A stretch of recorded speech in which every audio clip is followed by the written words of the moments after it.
বিসমিল্লাহির রহমানির রহিম। আসসালামু আলাইকুম। আশা করছি যে যেখানে আছেন ভালো আছেন, সুস্থ আছেন। নতুন একটা রেসিপি নিয়ে চলে আসলাম আজকে আপনাদের সঙ্গে। আটা এবং আলু দিয়ে অসম্ভব মজার একটা নাস্তার রেসিপি করে দেখাবো। আশা করছি আমার আজকের এই রেসিপিটি আপনাদের খুব ভালো লাগবে। রেসিপি ভালো লাগলে আমার চ্যানেলটি সাবস্ক্রাইব করে পাশে আসা ছোট্ট বেল বাটনটি প্রেস করে রাখবেন পরবর্তী সব ভিডিওর আপডেট পাওয়ার জন্য। রেসিপিটি তৈরি করার জন্য প্রথমে আমি এখানে নিয়ে নিলাম মেজারমেন্ট কাপের 1 কাপ পরিমাণে আটা। তাতে আমি দিয়ে দিলাম স্বাদ মতো লবণ, দিয়ে দিলাম 1 টেবিল চামচ পরিমাণে রান্নার তেল। এখন তেলটাকে খুব ভালোভাবে এভাবে ঘষে ঘষে আটার সঙ্গে মিশিয়ে নিতে হবে। এই যে দেখুন, তেলের পরিমাণটা ঠিক থাকলে আটাটা এভাবে মুঠি করলে একদম মুঠি হয়ে যাবে।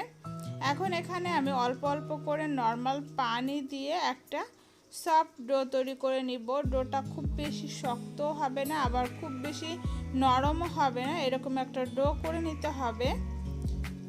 আমি পানিটা একবারে দিচ্ছি না, 2-3 বার করে অল্প অল্প করে দিয়ে একটা ডো তৈরি করে নিলাম। এই যে দেখুন, ডোটা কিন্তু একদম রেডি হয়ে গিয়েছে। এই পর্যায়ে এখানে আমি সামান্য পরিমাণে তেল দিয়ে দিব উপর থেকে, তারপরে তেলটা ছড়িয়ে দিব যাতে করে এটার উপর থেকে ড্রাই না হয়ে যায়। এখন এটাকে আমি একটা পাশে রেস্টে রেখে দিব। অন্যদিকে আমি চুলায় একটা প্যান বসিয়ে দিলাম আর তাতে কিছুটা সামান্য পরিমাণে তেল দিয়ে দিলাম। তারপর এখানে আমি দিয়ে দিব এই যে পেঁয়াজ কুচি, এখানে বড় সাইজের একটা পেঁয়াজ কুচি দিলাম আর দিয়ে দিলাম 3-4টার মতো কাঁচামরিচ কুচি। এখন এটাকে হালকা করে একটু নেড়ে নিচ্ছি।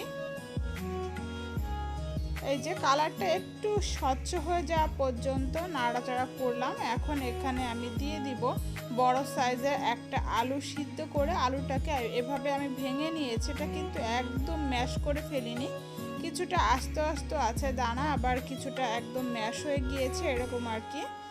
এখন এটাকে নাড়াচাড়া করে আমাদেরকে ভাজা ভাজা করে নিতে হবে। আর এই পর্যায়ে চুলার জালটা আমি মিডিয়ামে রেখেছি। এখন এখানে আমি দিয়ে দিব সামান্য পরিমাণে হলুদের গুঁড়া আর দিয়ে দিব স্বাদ মতো লবণ। লবণটা দিয়ে খুব ভালোভাবে নাড়াচাড়া করে এটাকে আমাদের ভাজা ভাজা করে নিতে হবে।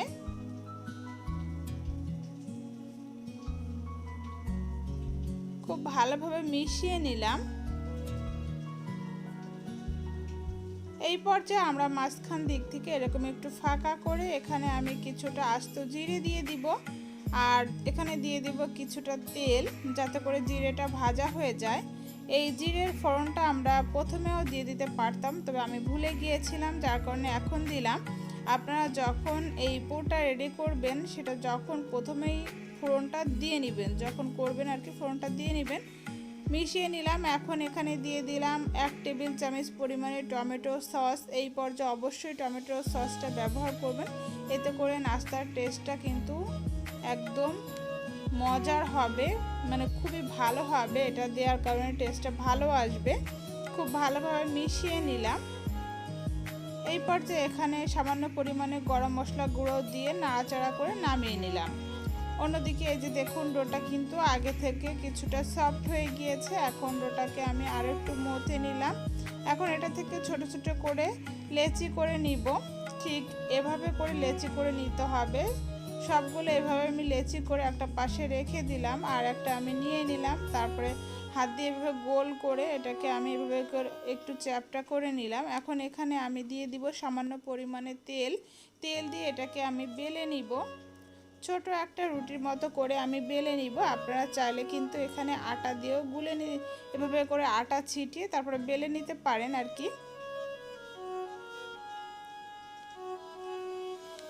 এই যে রুটিটা আমাদের রেডি হয়ে গিয়েছে। এখন আমরা যে পুরটা রেডি করেছিলাম সেই পুর থেকে কিছুটা পুর এখানে আমরা দিয়ে দিয়েছি।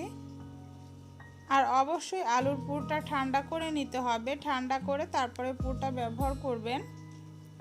আপনাদের পছন্দ মতো পুরের পরিমাণটা কম বেশি করে দিয়ে দিবেন।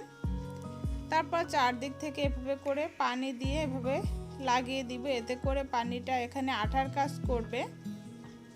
যখন নাস্তাটা আমরা তেলে ভাজবো তখন এটা খুলে আসবে না পানিটা দেওয়ার কারণে।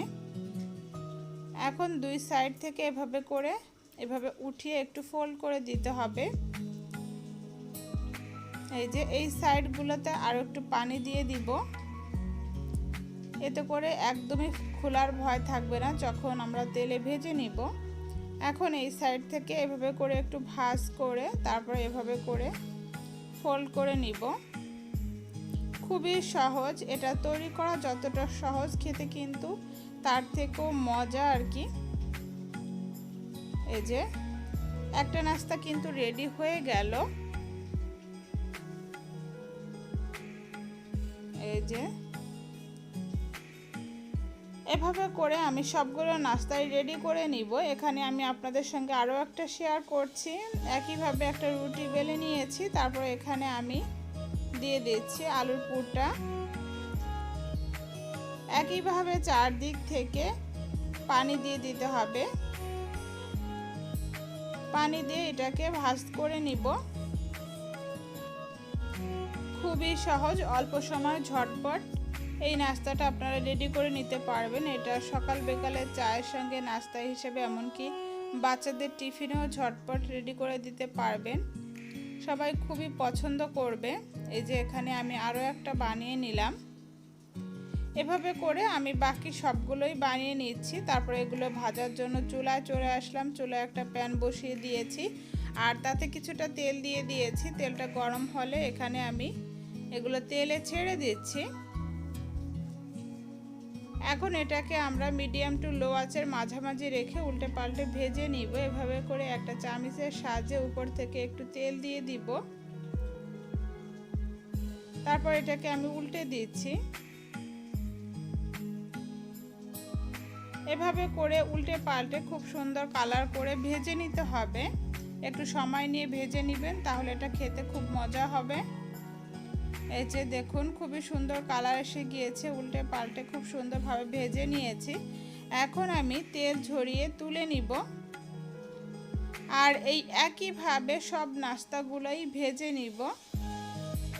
আশা করছি আমার আজকের এই সহজ নাস্তার রেসিপিটি আপনাদের ভালো লেগেছে।